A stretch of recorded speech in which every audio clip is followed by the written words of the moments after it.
Hi everyone, it's Ishan from Fun FTC, and today we're going to break down the new FTC SDK release for the Fright Frenzy season. This is a huge release, a lot of changes, a lot of awesome features that they've added, so let's jump right into it. You can find the new FTC SDK on the FTC GitHub, but you can also find it using the Rev Control Hub software. Go to revrobotics.com for more details on using the Rev Control Hub software.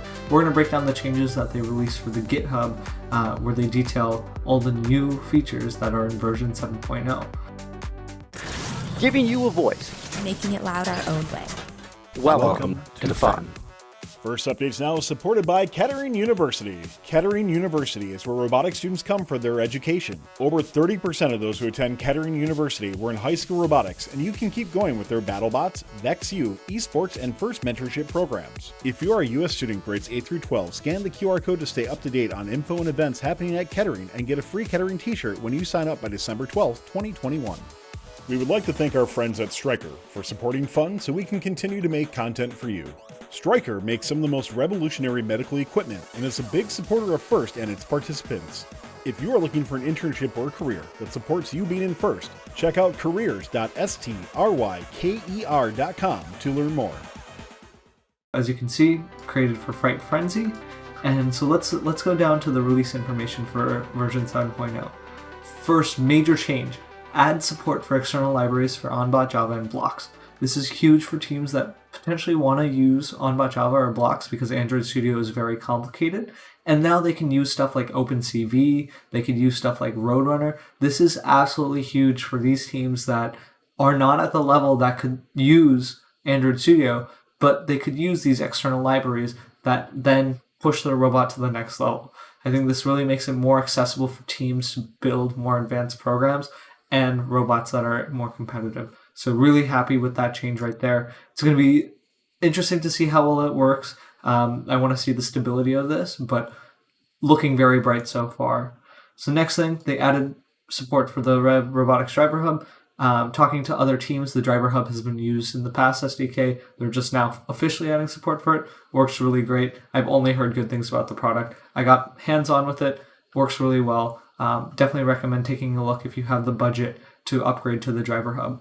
So now we get some interesting stuff. So adds fully custom user space for USB gamepad driver to driver station.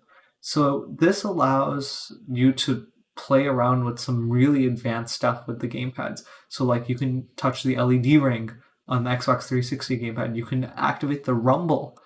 You can activate the trackpad that's on the PS4 gamepad.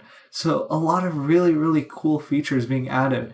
One of the features that I know I tried back when I was in FTC was trying to get the rumble to work. But because we weren't able to write our own drivers for these gamepads, it made it really, really difficult. So now with them allowing you to write your own drivers or use drivers that they built and getting the rumble motors, that's huge. I can totally see teams using it for driver feedback. Hey, a block or a ball has gone into your robot. Rumble the motors, that way the drivers know to back off. Really, really like this change. I think it makes user feedback much easier in the FTC community because a lot of times right now, in order to get user feedback, people have to turn on LED lights. Other changes are a little bit smaller. Improves ping measurement accuracy. Great. I mean, ping is going to be really helpful to see what's going on with the robot, especially when an FTA is coming to take a look at a competition, so maybe that'll help out a little bit. And then they've added some samples for showing off Vuforia with the new vision targets and the new touchpad and rumble for the gamepad. Awesome to see that they've added these samples because that makes it that much easier for rookie teams to be able to implement these. Makes improvements to the warning system. Warnings are now much more spaced out, so they are easier to read. Again, great user interface improvements that will then improve the entire FTC experience for teams that just aren't, like, it can be very intimidating. So just these small UI changes can definitely make it easier for newer teams. So then finally, if we take a look, they've added just some other small changes. They added support for Tensorflow V2, which could be big, right?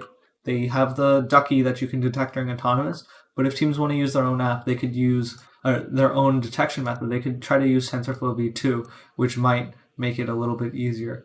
And they also improved the Wi-Fi band and channel selector, and that could definitely come into play at competitions, which would then help teams be able to pick a Wi-Fi channel that works better for them and is more reliable so they don't crash during a match.